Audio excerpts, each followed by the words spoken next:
In Acts 5:12 through 16, we find the following account. Now many signs and wonders were regularly done among the people by the hands of the apostles, and they were all together in Solomon's portico. No outsiders dared join them, though they all held them in high esteem.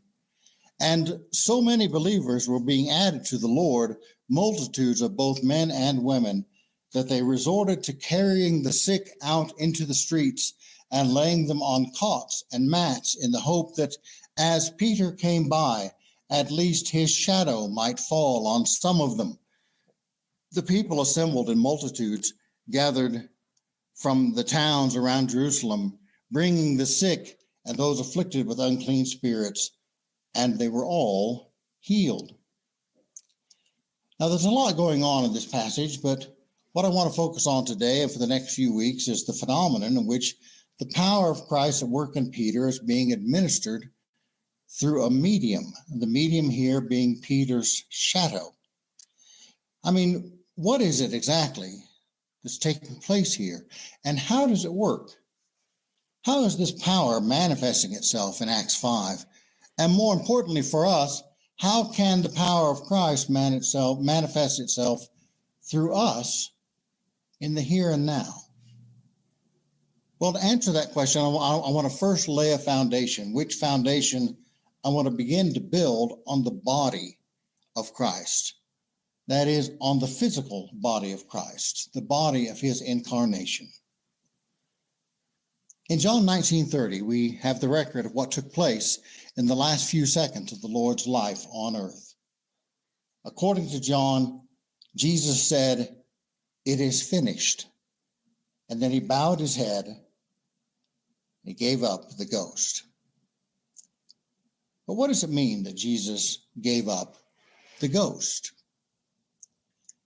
In Mark 15:37 and Luke 23:46, the Lord's dying breath is described with a word that literally means to breathe out or to breathe away from. It is made up from the word ek, which means out, and the word neo, which means to breathe. It is related to the word pneuma, which means spirit. In Matthew 27:50, we read that after crying out in a loud voice, the Lord aphaken to pneuma. The word aphaken means to send away, to bid farewell, to send forth, to yield up, to let go of, to abandon, to let fall from one's grasp, to hand over, or to set free. Indeed, it's a form of the word aphiemi, which is the word used by Christ when he says, "My son, my daughter, thy sins are forgiven thee." Because when Jesus forgives sins, he doesn't pardon sin, he remits it. He sends it away. As David says in Psalm 103:12, "As far as the east is from the west, so far has he removed our transgressions from us." So the report in Matthew 27 tells us that Jesus sent his spirit away. He bid farewell to his spirit. He sent it forth. He yielded it up and let go of it. He abandoned it, and he let his spirit fall from his grasp. Likewise, in John 19:30, we read that Jesus paradoken to pneuma, which means that the Lord handed his spirit over. He delivered it up. He surrendered it. He relinquished his spirit into the hands of another. Just as we also read in Luke 23:46, "And when the Lord had cried with a loud voice, he said, 'Father, into thy hands I commit my spirit.'" Now that may seem self-explanatory, at least on first pass. Quite apparently, Jesus, that is the real Jesus, left his body and went to be with the Father. As Paul tells us in 2 Corinthians 5:6-8, so we're always of good courage. We know that while we're at home in the body, we're away from the Lord, for we walk by faith, not by sight. Yes, we are of good courage, and we would rather be away from the body and at home with the Lord. And as the Lord himself said to the criminal on the cross shortly before his own death, as recorded in Luke 23:43, truly I say to you today, you will be with me in paradise. Accordingly, one might suggest that when Jesus died, he, that is the real Jesus, left his body and went to paradise to be with the Father. And that would not be wrong. Jesus, the real Jesus, did go to paradise to be with the Father. That is a fact. But it isn't the whole truth. Because if, for the duration of the interment of Christ, the real Jesus was with the Father in paradise, then who was it who occupied the tomb of Joseph of Arimathea from Friday evening till Sunday morning? After all, in Matthew 12:40, Jesus says, just as Jonah was 3 days and 3 nights in the belly of a huge fish, so the Son of Man will be 3 days and 3 nights in the heart of the earth. Now, as you may recall from other lessons, the idiom 3 days and 3 nights means 3 days in a row, and accordingly, no more than 36 hours are required for Jesus to fulfill the sign of Jonah.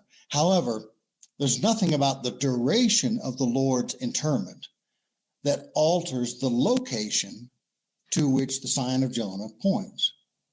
In order for the Son of Man to fulfill the sign, then whatever the length of his interment, the location must still be the heart of the earth. That is, Jesus, the real Jesus, must be buried in the earth until the third day. As Peter also says in Acts 2:24-31, God raised him up, loosing the pangs of death, because it was not possible for him to be held by it. For David says concerning him, I saw the Lord always before me, for he is at my right hand, that I may not be shaken. Therefore my heart was glad, and my tongue rejoiced. My flesh also would dwell in hope, for you will not abandon my soul to Hades, or let your Holy One see corruption. You have made known to me the paths of life. You will make me full of gladness with your presence. Brothers, I may say to you with confidence about the patriarch David that he both died and was buried, and that his tomb is with us to this day. Being therefore a prophet, and knowing that God had sworn with an oath to him that he would set one of his descendants on his throne, he foresaw and spoke about the resurrection of the Christ, that he was not abandoned to Hades, nor did his flesh see corruption. One of the miracles of death, burial, and resurrection of Christ is that though the Lord in the flesh spent 3 days and 3 nights in Hades, that is, though he spent 3 days and 3 nights in the heart of the earth, he did not see corruption. And the comparison between David and Christ that Peter makes locks that down pretty tightly. David, the real David, in the flesh, was buried in a known, accessible tomb, and according to Peter, there he remains. And likewise, Jesus, the real Jesus, in the flesh, was buried in a known, accessible tomb. The difference with Christ, according to Peter, is that he didn't stay there for long, and that while he was there, his flesh did not decompose. So, which is it? Did the real Jesus go to paradise to be with the Father for 3 days, or did the real Jesus go to Hades for 3 days? Yes. Now, that may be perplexing, and if it is, the reason for that is because the reality to which it corresponds is perplexing, because death is perplexing. It isn't indecipherable, But death is a convoluted mess. And there's a reason for that. Because death is not a product of the mind of God, and it is not a product of the hand of God. God does not create chaos. God creates order from chaos. In Isaiah 45:18, the prophet tells us, "For this is what the Lord says, He who created the heavens, He who is God, He who fashioned and made the earth, He who founded it, He did not create it in chaos, but formed it to be inhabited. Thus He says, I am the Lord, and there is no other." Imagine a stock pot filled with water. Now think of that pot of water as an isolated system and a thing unto itself. If you take that pot of water and set it on a stove top and ignite the burner, what will happen? Well, the water will increase in temperature. It may even come to a boil. And why? Well, because energy is being introduced into the system and is being stored in the water as heat. Now, if you take that pot of water off the stove and set it on the counter, it'll begin to cool. And it will continue to cool until it reaches ambient temperature, till it reaches room temperature. And why? Well, because of entropy. Entropy dissipates energy. That is, it robs energy of its power to do work. And what it steals, it squanders into chaos, into futile dissipation. And in our stock pot, the energy that's doing the work of heating the water is being dissipated by entropy. This is completely predictable, and it'll happen in any isolated system known to science. Any such system will spontaneously proceed toward what is known as thermodynamic equilibrium, the configuration with maximum entropy, which in the case of our pot of water is ambient temperature, room temperature. And this has everything to do with today's lesson. You see, the phenomenon of entropy has been the subject of modern scientific inquiry for only about 200 years. But the fundamentals of entropy were known to the Apostle Paul in the first century. Indeed, it seems that he not only understood what entropy is, but he knew where it came from. He didn't just know that energy is not free to produce work endlessly and unfettered. He also knew why this is so. He knew how it came to be that entropy is woven into the very warp and woof of the fabric of the universe. And he gives us that information in Romans 8:20 and 22, where he says, "For the creation was subjected to entropy, not willingly, but because of him who, out of vain ambition, so subjected it. For we know that all of creation itself, collectively and as a whole, groans in travail even to this day." Now, the Greek word that I've translated entropy there means devoid of usefulness, purposelessness, want of vigor. And what is entropy if it isn't the want of vigor, which robs energy of its usefulness and dissipates it to no useful purpose?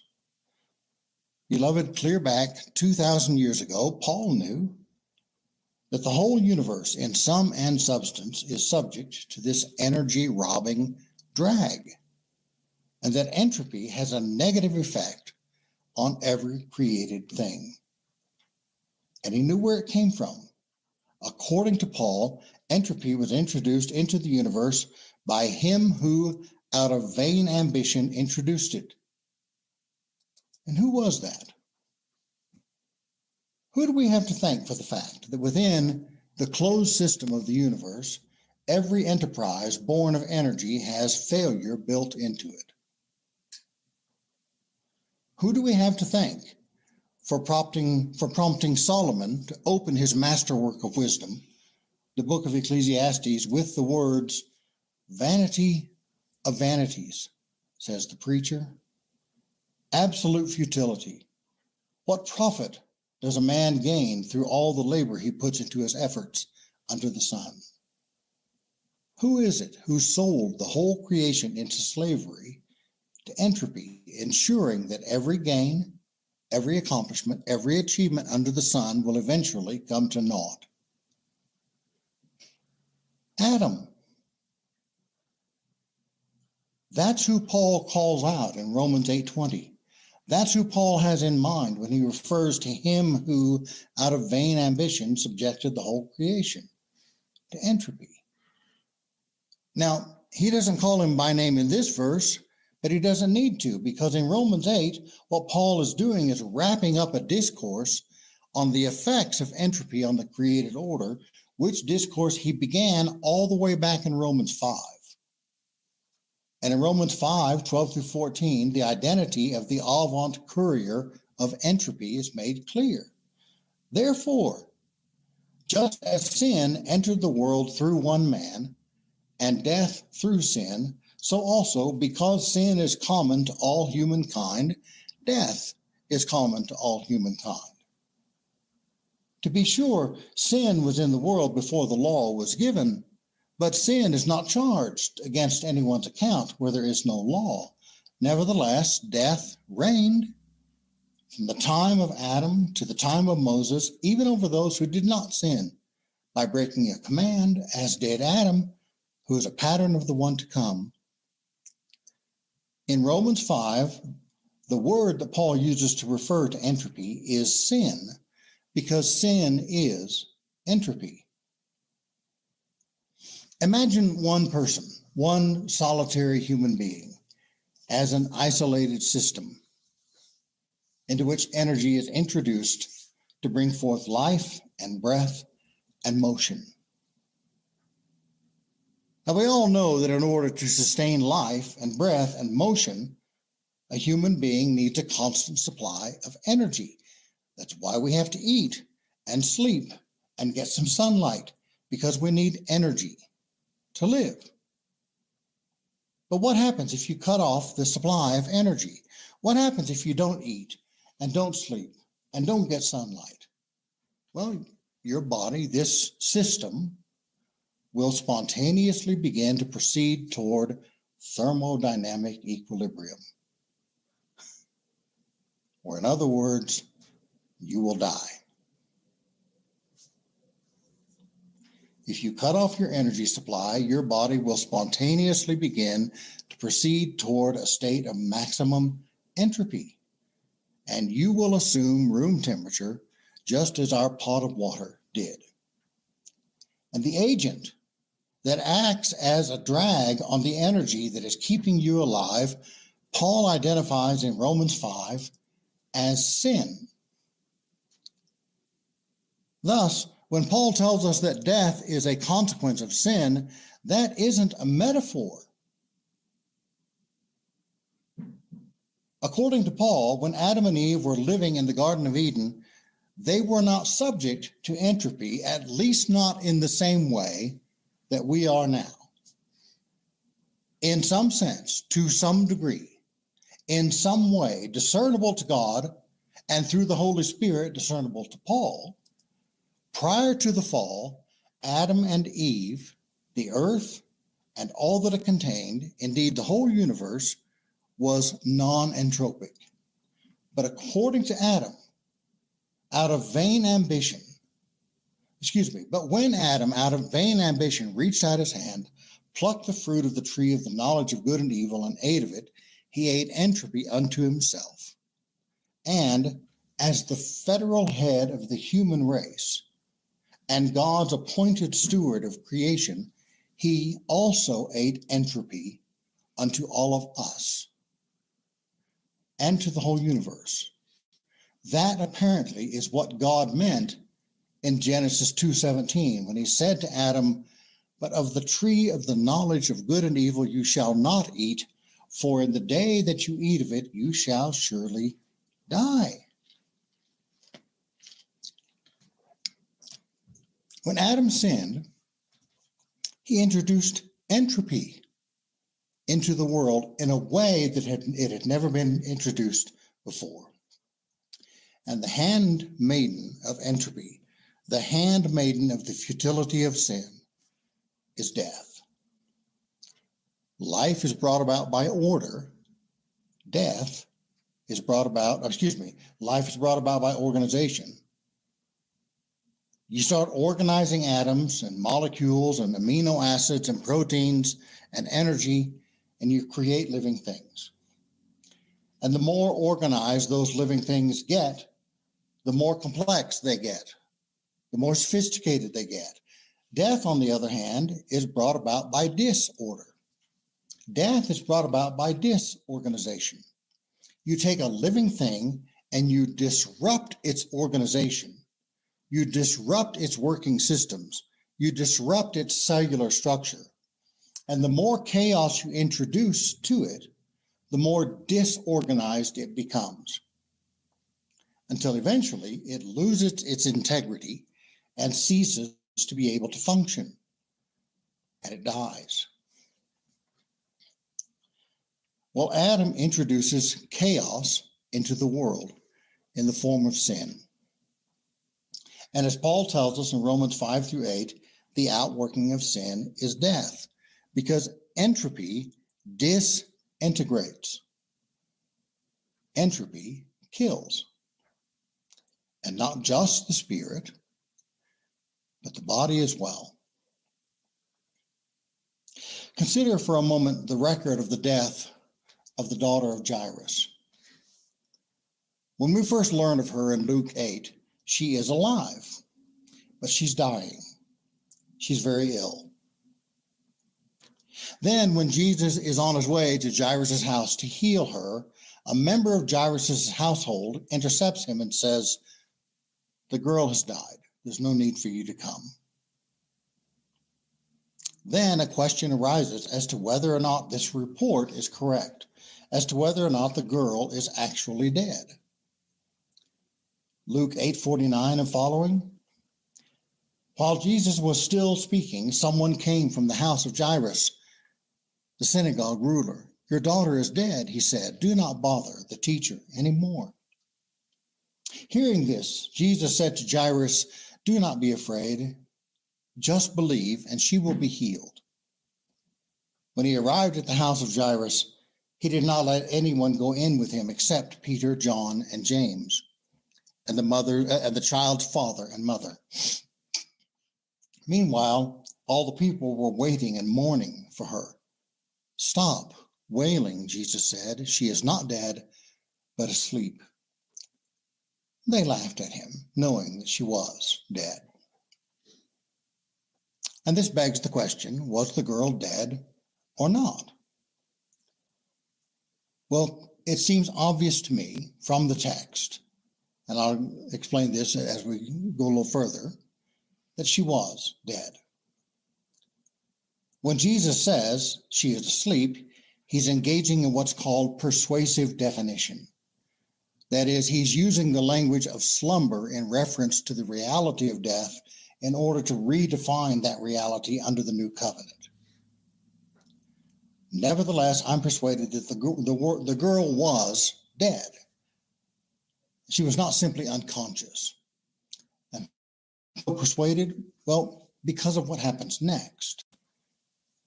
Picking up in verse 54, Jesus took her by the hand and said, "My child, get up." And her spirit returned to her, and at once she stood up.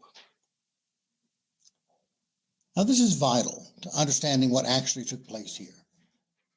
The Bible is inerrant. That is, it does not err. In fact, it is infallible, which means that it cannot err. And what Luke reports to us here is that when Jesus took the child by the hand and said, "My child, get up," her spirit returned to her. What that means is that prior to that, her spirit had been absent. That is, at the time when Jesus entered the house, the girl's spirit was somewhere other than in her body. And beloved, that is the definition of death. In Genesis 2, we have the account of the creation of Adam. Then the Lord fashioned a creature of dust, a dustling, from the elements of the earth. And when he breathed the breath of life into its nostrils, the dustling became a living soul, a human being. The creation of Adam is a two-step process. God first created a creature of dust, a human body. Then he breathed the breath of life, a living spirit, into that body's nostrils. And when that happened, the creature of dust became a living soul. And a soul is a whole human being. A soul is an integrated creature. We are bodies and we are spirits. God creates order from chaos. God takes disparate elements and organizes them in such a way that they result in life. However, in the case of humankind, God did more than merely to organize the building blocks of organic life. In the case of humankind, God introduced another dimension into the equation, a human spirit. And he integrated these two major components, the human body and the human spirit, into one living creature, a human being, a living soul. And the death of a human being occurs when this integrated creature becomes disintegrated. A body without a spirit is not a living soul, and a spirit without a body is not a living soul. A living soul is an integrated human being. And when a human being becomes disintegrated, when the body and spirit are separated, that is the definition of human death. And that's the way that the Bible describes death from cover to cover.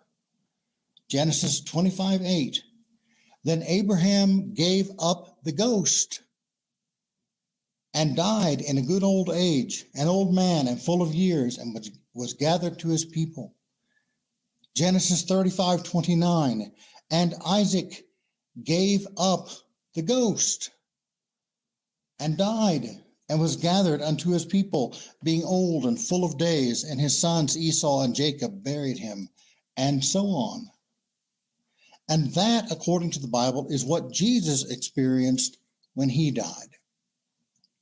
Luke 23:46, and when Jesus had cried with a loud voice, he said, Father, into thy hands I commend my spirit. And having said thus, he gave up the ghost. That is, his body became separated from his spirit. When Jesus was born of Mary, he was born a human being.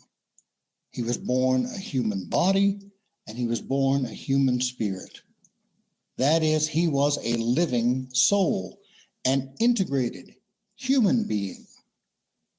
And when he died, the Bible describes that moment in terms of his disintegration as human.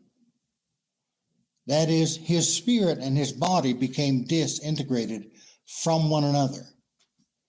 And that, for a human being, is death, by definition. So now back to the daughter of Jairus. Was the daughter of Jairus dead when Jesus entered the house? Yes, absolutely. By all means, dead. By definition, her body had been separated from her spirit. She had been disintegrated as a human being. So with that in mind, consider the question. At that moment, when Jesus entered the house, where was she? Where was the real her? Her spirit had left her body. Was she somewhere off in the ether? Or was she lying on the bed in her bedroom? Now, don't be too quick to answer that question to yourself. We think we know the answer. We take a child to a funeral, and the child asks, "Why is Grandpa lying in that box?" And we answer, "Well, that's not really your grandfather. Your grandfather's gone to be with Jesus. That's just his body." But is it? Is it just his body? And this body, the body of the daughter of Jairus, is it just a shell? Just a vessel for the real girl? Well, that was certainly not how Jesus treated her body. What did Jesus do when he entered the house? He went to where the child was with Peter, James, and John, and the girl's parents, and pushed all the naysayers out of the room. Then, according to Luke 8:54, he took her by the hand. Now, this may sound like I'm making an awful lot out of very little, but I don't think so. Here Jesus is sitting beside or standing before or kneeling beside the bed of a 12-year-old girl. And lying before him on that bed is something. What is it? Most people would say it's merely a body, nothing but a corpse. But that is not what Luke says. What Luke says is that which is lying on the bed before Jesus is the daughter of Jairus.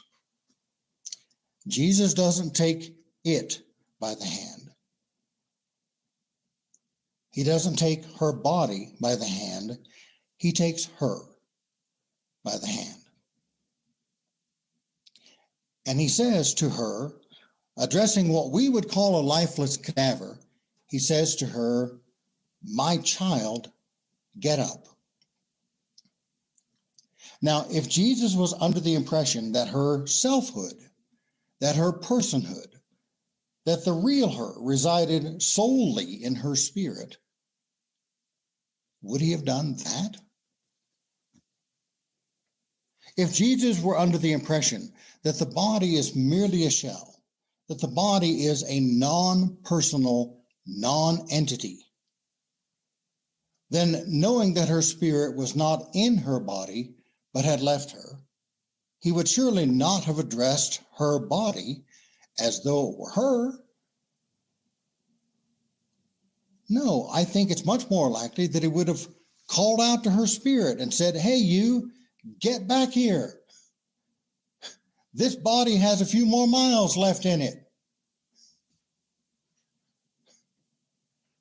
But from all appearances, Jesus doesn't think of the spirit as the real person and the body as merely a shell. He knows that a human being is an integrated whole, and that your body is just as thoroughly and just as genuinely you as your spirit is. Now, in 2 Corinthians 5, Paul places his sense of self in his spirit when he speaks of death in terms of being absent from the body. But most biblical authors place their sense of self in the body and speak of death in terms of being absent from the spirit. That's the image that is presented in the passage we read earlier from Genesis 25:8. Then Abraham gave up the ghost. Here, as Moses presents the matter, Abraham's selfhood is attached to his body. And when his body and his spirit separated one from the other, when Abraham becomes disintegrated, he experiences that not from the perspective of his spirit, but from the perspective of his body. Abraham, in his body, gave up his spirit. In his body, he bid adieu to his spirit. And that experience isn't unique to Abraham. That's the way the Bible describes the deaths of Ishmael, Isaac, Jacob, Moses, and Aaron. That's the way that death is described in the book of Job, in the Psalms, and in Lamentations, as the person identified with their bodies, bidding adieu to their spirits. And then, having bid their spirits farewell, being gathered to their people. And that's how all four gospel writers describe the death of Jesus. At the moment of his death, all four gospels place the personhood, the selfhood of Jesus, not in his spirit, but in his body. Jesus did not say, "Into thy hands I commend my body," as though he were thinking of the real him being only in his spirit. No, when Jesus said, "I commend," the I, the self, in that statement that remained stationary as he bid adieu to his life as an integrated human being, he appears to do so as Jesus the body, bidding farewell to Jesus the spirit. "Into thy hands I, this living soul, commit my spirit." And when he said that, he was rent asunder.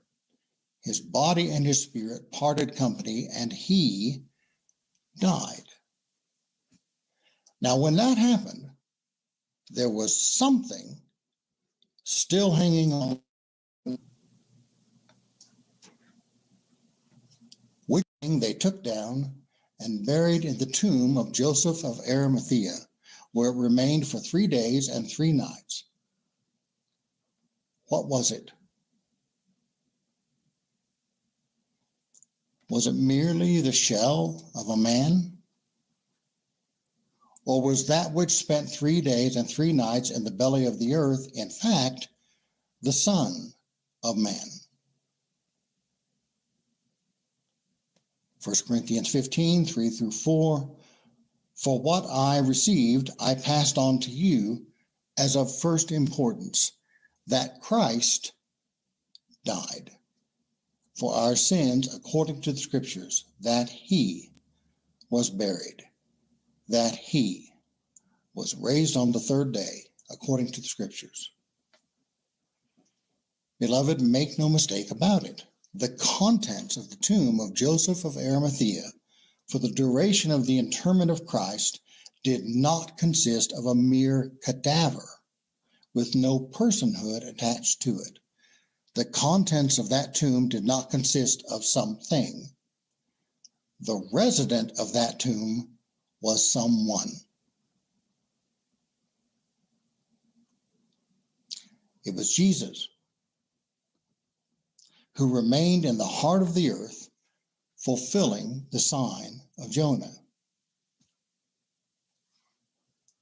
Now you may ask, and I'd be surprised at this point if you didn't ask, how can that be? What about his spirit, which he committed into the hands of the Father when he died? Wasn't that spirit also Jesus? And wasn't he also present in spirit in paradise? Yes. Yes. But how can one person be in 2 places at once? Beloved, that's the chaos of death. What was once an integrated person, because of the chaos sown by Adam, has become a disintegrated person. That's part of the challenge of overcoming death. It isn't just a matter of prolonging the life of the human spirit. No, the promise of everlasting life is the promise of everlasting spirits and everlasting bodies, integrated into glorified human beings. Now, I have run out of time. And at this point, you may be wondering not just where I'm going next with this, and not just how are we going to work our way back from here to Acts 5 and the shadow of Peter, but also, and more importantly, when do we work our way back to how this will have anything to do with us and the power of God working with us?